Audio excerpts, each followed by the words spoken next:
Well, hi, everybody. I'm Don Stewart, and welcome to our second edition of Breaking News for this Friday, the 11th of April, 2025. And as the world waits to find out tomorrow if there is any chance for an agreement between Iran and the United States with respect to Iran's nuclear program, we have two headlines on this episode of Breaking News that are going to put everything into perspective. So let's look at them. First, we find that top Iranian officials told Khamenei to allow U.S. nuke talks or risk the fall of the regime. This is a story from the New York Times. And our second story, Iran said to consider proposing interim nuclear deal in talks with the U.S. set for tomorrow. That's from the Times of Israel. All right, let's check these out. Headline number one, top Iranian officials told Khamenei to allow U.S. nuke talks or risk the fall of the regime. Again, a New York Times story.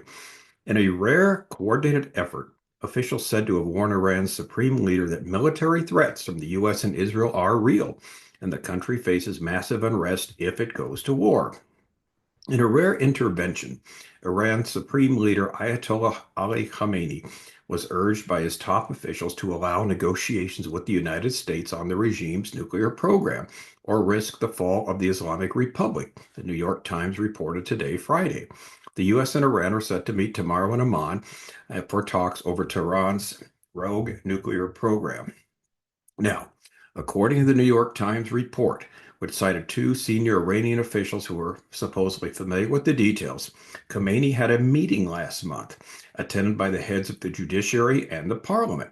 Those officials, in what the sources describe as an unusual coordinated effort, pressured Khamenei into accepting talks with Washington, even direct ones. They told Khamenei that the threat of military action by the U.S. and Israel against its nuclear sites was serious. If Iran refused talks or if the negotiations failed, the officials told Mr. Khamenei military strikes on Iran's two main nuclear sites, Natanz and Fordow, would be inevitable, the source said, as reported by the Times. The country is already in economic shambles and would be forced to respond, but then would also likely be plunged into domestic unrest if it were to go to war, they said. The combination of such events would amount to an existential threat to the Islamic Republic, the officials reportedly told Khamenei. Now, the sources said that Mohammad Bagher Ghalibaf, he's an ex-Islamic Revolutionary Guard Corps chief and current conservative head of parliament, told Khamenei that a war combined with the domestic economic implosion could quickly get out of control. They also quoted the president, Masoud Pezeshkian, also telling Khamenei that managing the country through its current crisis was not tenable. The report points to power cuts that threatened to shutter factories and water shortages in the central city of Yazid, which saw schools and government offices close this week. Iran previously rejected talks, but has since relented amid U.S. President Donald Trump's threats. Now, the article goes on to say that a man named Hossein Mousavian, former diplomat who served on Iran's nuclear negotiating team on a 2015 deal, the so-called Joint Comprehensive Plan of Action, the JCPOA, and is now a visiting fellow at Princeton University, told the New York Times that the change illustrated that preserving the regime was Khamenei's main priority. Mr. Khamenei's turnaround demonstrates his long-held core principle that preserving the regime is the most necessary of the necessities, Mousavian said. Now, while Khamenei relented and agreed to talks, now this is really interesting, he also imposed his own conditions, the report said. Citing three Iranian officials, the New York Times said Khamenei agreed to discuss strict monitoring for the nuclear program and a significant reduction of the enrichment of uranium. Here comes the however. However, he said that Iran's missile program is off limits, regarding it as being part of Iran's defenses. The source said that was a deal breaker. Iran, and this is how the article concludes, which is sworn to Israel's destruction. Let's get that. Iran has sworn to Israel's destruction. Let's not forget that. Denies seeking a nuclear weapon, but has ramped up its enrichment of uranium to 60% purity, which has no application beyond what? Beyond nuclear weapons, and has obstructed international inspectors from checking its nuclear facilities.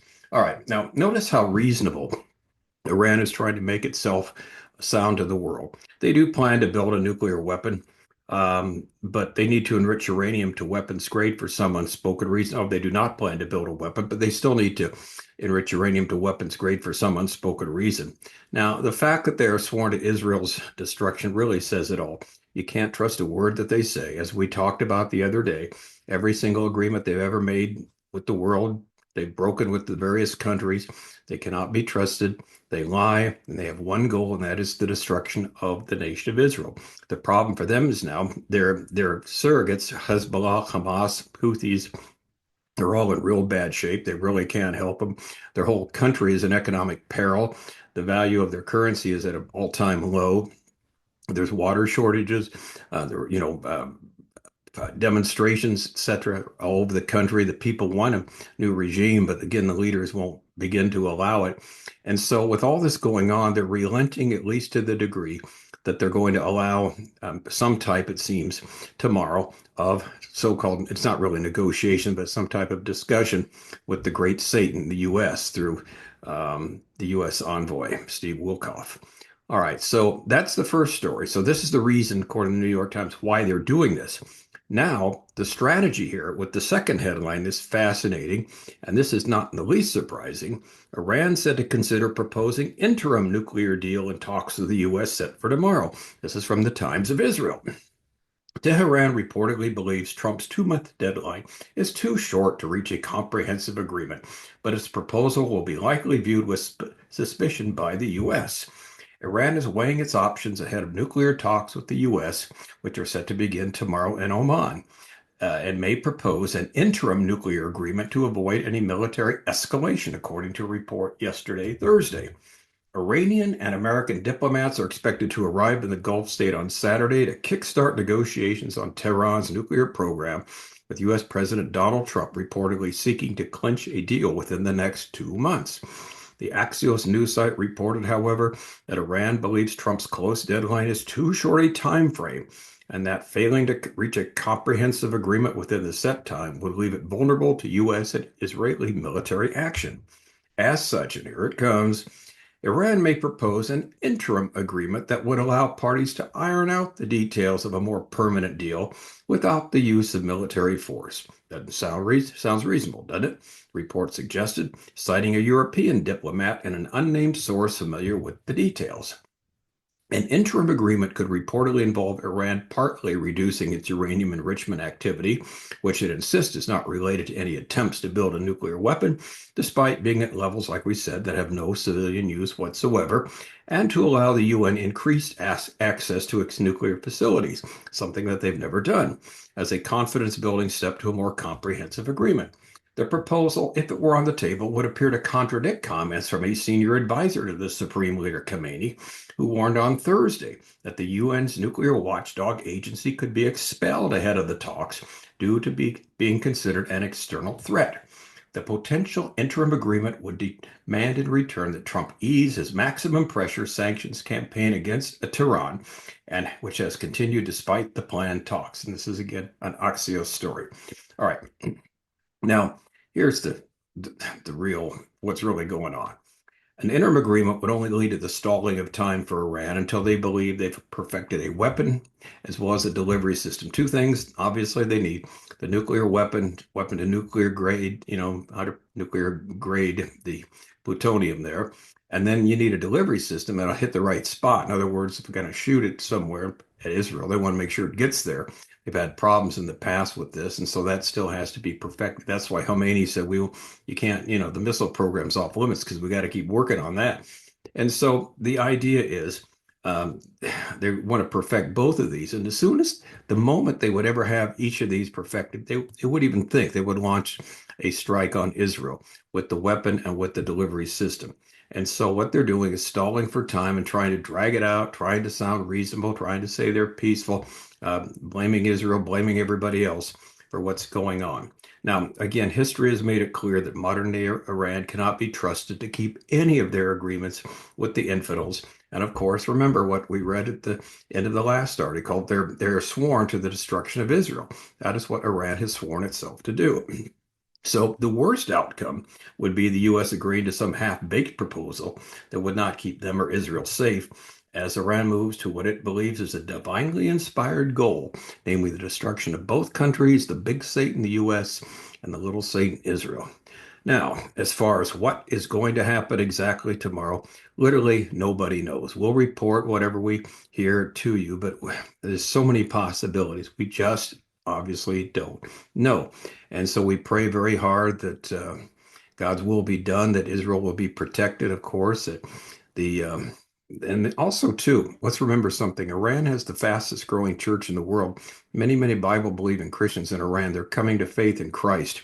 Now, the good news is if Iran was attacked, it would only be the nuclear facilities that Israel and the U.S. are good at not attacking the civilian population. They certainly wouldn't do that there in Iran. They would go after the military sites. Now, there probably will be collateral damage, obviously, with some of the people near that, but that's not the desire to kill millions of people in Iran. That is not the desire whatsoever. Although the U.S. obviously could do it. So we just pray for God's will to be done. Now, here's what we do know. Let's take a step back, as we always deal here with in breaking news. We know at the end of the day, from the Bible, Iran will continue to exist at the time of the end. It won't be destroyed. That's number one. Number two, they will not be a primary power in the Middle East, though. They'll be as a military power. They will be second to Russia because they will join a Russian-led um, invasion the last days, along with Turkey and other countries. So they will exist. They will still be anti-Israel, but they will be a secondary military power. But they'll have some pull, as it were, because it's soldiers actually, boots on the ground that are coming over and fighting with Russia, Turkey, and other nations. So we know that's going to happen. And so we know that eventually will be the case. We don't know when that will take place, but it will certainly happen at some time. We also know Israel will not be destroyed. God has promised Israel to exist as long as the sun and the moon and the stars are in the sky. He's going to be with them and not and protect them from their destruction. So that we do know. We also, want to encourage you, and we do this every day. If you have a chance, please, or take the chance anyway, to look at our website, Educating Our World, where we have 12 books on Bible prophecy. First, it is a thorough explanation of what's going to go on across the board. 25 signs were near the end, the Jews, Jerusalem, and the coming temple, the Ezekiel 38-39 invasion. Look up a timeline of 50 last days events, the final Antichrist, the coming Caesar. All of these are thoroughly documented. So that's the features it has. Now, the advantages of this for you to read it and understand it, it's very simply written. It's broken up in such ways as individual questions. You can read them individually, or you can read it, all the way through. But it's easy reading. We don't write, in very difficult prose. We want everybody to be able to understand it. So it can be a great benefit to you, and a great advantage to you for doing it. And of course, the benefits of reading something like that, knowing that would give you extreme confidence in living your life as one who knows that God is in control as we see all these things come to pass. And that's why we keep harping on that. So again, the features are that you've got the thorough explanation of what's taking place. The advantage is for you is you can read it simply, read it in whatever book or whatever section of your interest is. And finally, the benefits are overwhelming because it gives you the confidence like we have here every day. God's in control and all things are going to work together according to his plan. All right, I'm Don Stewart. Next time we're with you tomorrow morning. We may or may not know anything with what's coming out of Oman, but we'll let you know what we know at the time. And until then, as always, please pray and may the Lord richly, richly bless.